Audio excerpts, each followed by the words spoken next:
অর্থনীতির নানা সমীকরণে ইরান ইসরায়েল সংকট দীর্ঘমেয়াদী হবে না বলে ধারণা ব্যবসায়ীদের। তবে হরমুজ প্রণালী বন্ধ হলে প্রভাব পড়বে বাংলাদেশেও। জ্বালানি তেলের দাম নিয়ে তাই দুশ্চিন্তায় ব্যবসায়ীরা। LME সার্টিফাইড বিশ্বসেরা কপারে তৈরি ওয়ালটন কেবলস, যা আপনার স্থাপনাকে রাখবে সব সময় নিরাপদ।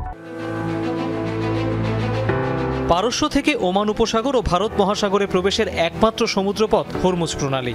এর একপাশে বিভিন্ন আরব দেশ, অন্যদিকে ইরান। বিশ্বে ব্যবহৃত তেলের প্রায় 20 ভাগই যায় এই প্রণালী হয়ে। পরাক্রমশালী যুক্তরাষ্ট্র থেকে চীন, ভারত, জাপান, দক্ষিণ কোরিয়া সহ ইউরোপের বিভিন্ন দেশ এই তেলের গ্রাহক।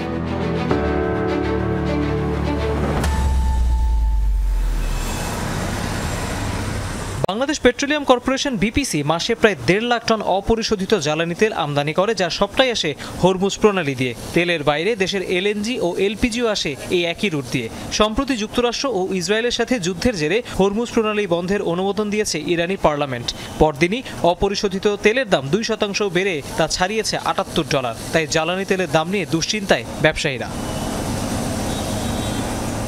মার্কেটও আসলে আশা করছে যে এই সংকটটা দীর্ঘস্থায়ী হবে না এবং হয়তো 1 থেকে 2 মাসের ভিতরে এটার দাম আবার স্বাভাবিক হয়ে আসবে।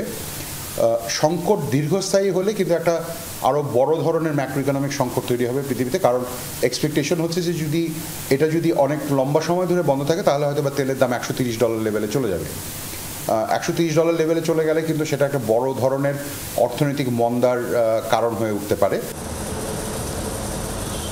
আবুধাবি থেকে ফুজাইরা হয়ে আসা বিকল্প রুট দিয়ে হরমুজ প্রণালীকে বাইপাস করা সম্ভব, কিন্তু এতে ব্যবহার করতে হবে 2 লাখ টন ধারণ ক্ষমতার ট্যাঙ্কার, যা বাংলাদেশের জন্য ব্যয়বহুল। সুয়েজ খাল, আটলান্টিক হয়ে ভারত মহাসাগর দিয়ে আমদানি করলেও ব্যয় আর খরচ বাড়বে কয়েক গুণ। এই বিকল্প অবশ্য খুব বেশি বাস্তবসম্মত নয় বাংলাদেশের জন্য।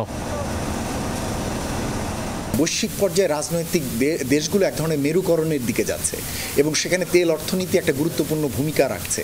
তাতে করে আমাদের জন্য আসলে আগামী দিনগুলোতে সুলভ মূল্যে জ্বালানি পাওয়ার সম্ভাবনা খুবই সংকুচিত এবং তার মানে হচ্ছে আমাদের বৈদেশিক মুদ্রার রিজার্ভে আগামীতে আরও টান পড়বে।